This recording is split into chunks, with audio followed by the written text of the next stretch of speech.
ese recurso tan importante que sigue siendo fundamental en la política mundial. Hablamos de Arabia Saudita en el editorial. ¿Qué significa Arabia Saudita en el mundo del petróleo? Bueno, significa, yo diría, para decirlo en términos prácticos, el hermano mayor de la Organización de Países Exportadores de Petróleo, de la OPEP.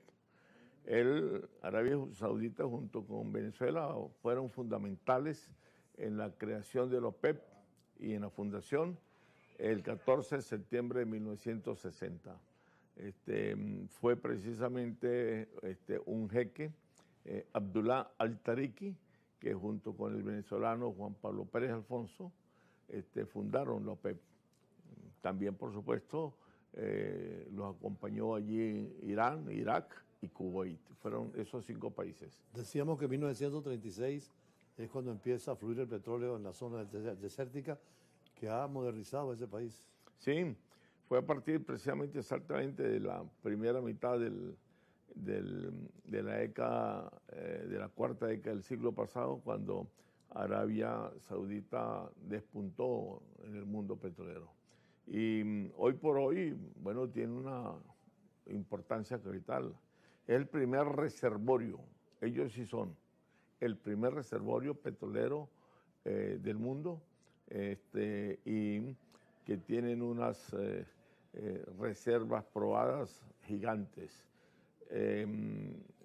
Ellos, sin haber certificado un barril después de 1978, que fue la última vez que ellos lo hicieron, las reservas de ellos llegaron a 240.000 millones de barriles. Ellos después del 78 no han certificado una y, bueno, lo han dicho y lo han reflejado, igual que Irak. Irak no certifica un barril desde el 81.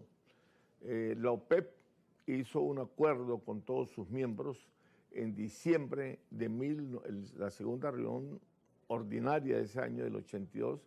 Hicieron un acuerdo, una decisión muy interesante que va en procura de lo que la OPEP definió una política petrolera de regulación de la producción petrolera. Y a través de ello, pues, entonces, tratar de influir en la oferta petrolera y, por consiguiente, influir en los precios del petróleo. Arabia Saudita ha sido fiel a eso porque se acordó en aquella reunión del 82 no certificar reservas petroleras para ningún país de la OPEP, que todos mantuviéramos las mismas cifras, no importa las que fueran, porque en economía petrolera se considera que a mayores reservas petroleras del mundo, eso es una variable estructural que puja el precio hacia la baja. Entonces, a mayores reservas, desde luego, los precios son más interesantes para los consumidores, pero a menores reservas el precio puja hacia arriba. Y la OPEP dijo, bueno, nosotros no tenemos por qué revelarle al mundo desarrollado cuántas reservas tenemos nosotros. Así que vamos a acordar aquí no reservar, realizar, no certificar más reservas entre los miembros de la OPEP. Entonces todo el mundo se queda con los actuales números, con el actual número que se tenga.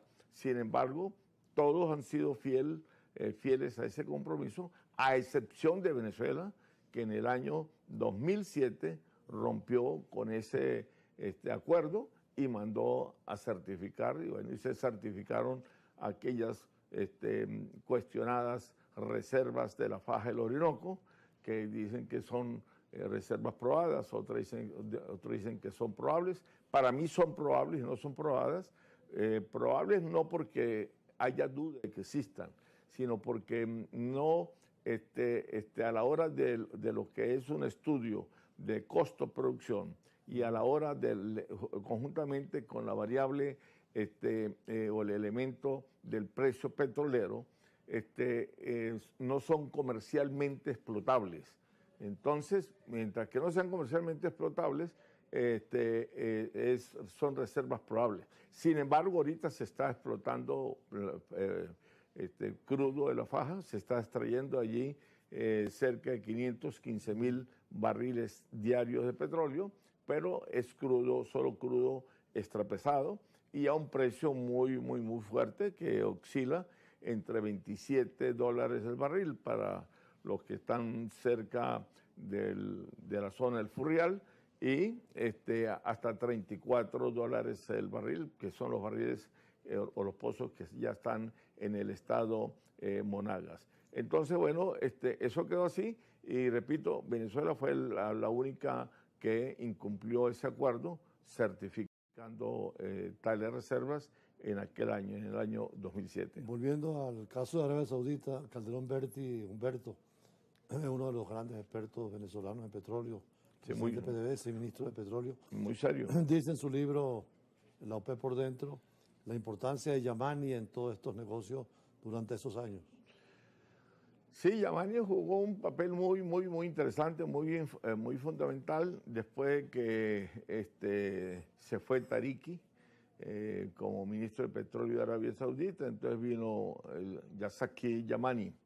Él, por cierto, tenía familiaridad con un iraquí venezolano que ya se fue entre nosotros. Son al-Chereida, ¿no? Mazdar al-Chereida, sí. Debido a que Tariki era casado con una prima de Mazdar al-Chereida. Ellos se trataban en familia, qué sé yo. Bueno, él fue fundamental porque él conocía mucho petróleo y era muy allegado a la familia de los Saud, de la casa de los Saud en Riad. Y entonces le sirvió a ellos, por decirlo así, en el buen sentido de la palabra, como ministro de Petróleo durante 15 y 6 años continuos.